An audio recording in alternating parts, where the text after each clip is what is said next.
Sir मैं आपको बताना चाहूंगा कि ये जो बात आज शुरू में हुई थी उससे मुझे एक वाकया याद सवाल नहीं सवाल है वाकया बाद में सवाल है जो आपने बाहर सवाल यहाँ करना है पता नहीं जो आपने बाहर सुनाया ना वो सुनाए नहीं जो बाहर गौर कर रहा हूँ अच्छा जो बाहर सुनाया वही वाला मैं अभी आपको बताता हूँ। देखिए सर एक बादशाह जो है वो हुआ करता था अपनी रियासत का, उसके पास एक मामला पहुंचा था। मामला क्या था वो मैं आपको बता देता हूँ बड़ा ही क्विकली। मामला ये था कि एक बंदा अपने घर में जो है वो सो रहा होता है, वो कुम्हार अपने घर में सो रहा होता है। उसके घर की छत होती है कच्ची, कच्चे टाट की उसने छत बनाई होती है, नई नई ताजा ताजा। एक चोर आके टापता है उसके घर में, छत पे जैसे ही कदम रखता है तो वो गिर जाता है कुम्हार के ऊपर। अब वो कुम्हार को जो है वो मारता है और भाग जाता है घर से। अब क्या होता है उसके टांग पे लग जाती है चोट, तो वो बादशाह के पास जाता है। बादशाह जो है वो बड़ा ही कोई ईमानदार होता है, ये ब्रैकेट्स में ईमानदार बादशाह होता है। तो उसके पास जाता है, उसे कहता है जी मैं छत पे से कूदा, मेरे चोट लग गई है, आप उसको सजा दें। ठीक है जी, सजाए मौत, कुम्हार को सजाए मौत सुना दी गई है बादशाह साहब की जानिब से, ले आओ।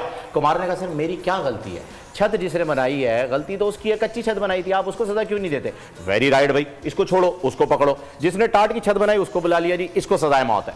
वो आया कहता है सर मैं तो बड़ा अच्छा काम करता हूं, मेरी कोई गलती नहीं है, मैं जिस दिन टाट की छत बना रहा था मेरा ध्यान एक लड़के ने जो है वो कबूतरबाजी शुरू की, उसके कबूतरों पर चला गया जिसकी वजह से मैंने कच्चा काम किया, तो दर हकीकत तो उसको सजा होनी चाहिए। कहता है यू आर ऑल्सो राइट, इसको छोड़ो उसको पकड़ो। कबूतरबाज को लेकर आ गए। अब कबूतरबाज थोड़ा चालाक होता है, वो कहता है सर मैं गरीब आदमी, मासूम, अमन का फरिश्ता जो है वो उड़ा रहा हूं मैं, आप मुझे क्यों सजा देने, जिस बंदे ने चोरी की डायरेक्ट उसे ही सजा दे दें। कहता है हाँ यार ये मैंने क्यों नहीं सोचा, चलो जी चोर को सजाए मौत होगी। ये कहकर वो दीवाने खास से आरामगाह में चले गए। थोड़ी देर में जो है दरबारी आया आरामगाह में, दरवाजा पीटने लगे, बादशाह सलामत बाहर है। बोले क्या हुआ, कहता है सर वो बड़ा ही कदावर शख्स है और वो जो है उसे हम हैंग नहीं कर पा रहे, क्या करें।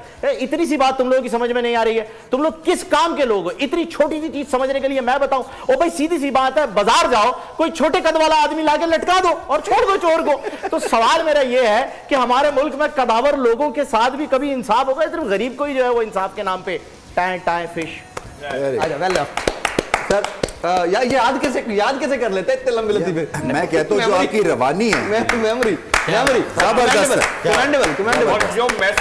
और ये सोल सर्चिंग आपकी बात है, ये सोचने की बात है और गौर और फिक्र करने की बात है, और जो पाकिस्तान में आजकल हो रहा है ये उसका बेहतरीन रिफ्लेक्शन है। वेरी चले जी। अच्छा जो निजाम है वो कुफ्र का तो चल सकता है मगर जुल्म का निजाम नहीं चल सकता। शुएब शेख साहब का दिन के उजाले में अगवा जो है आजादी ज़ाहिर पर दहशत गर्दी है, शदीद हमला है।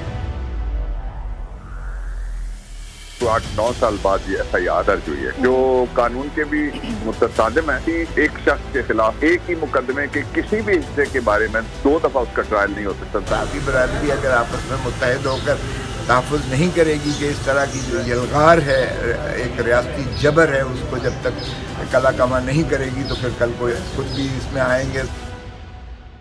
ये इसलिए हो रहा है कि वो आज़ादी अदलिया के लिए वो खड़े हैं और जो काम कर रहे थे, और आज़ादी सहाफ़त जो होती है वो आर्टिकल 19 प्रोटेक्ट करता है, लेकिन ये इस तरह से आवाज़ नहीं दबाई जा सकती। कोर्ट ये कहती है FIR अगर डिले हो जाए तो वो FIR के कोई बटन नहीं रहेगा, कोई चीज जो एलेज की है वो भी नहीं रहेगी। तो गवर्नमेंट जो है वो कोई न कोई तरीका या हरबा इस्तेमाल करेगी अब बोल को खामोश करने के लिए और शुएब को खामोश करने के लिए। जो निजाम है वो कुफ्र का तो चल सकता है मगर जुल्म का निजाम नहीं चल सकता। सब्सक्राइब करें और बेल दबाएं ताकि कोई खबर रह न जाए।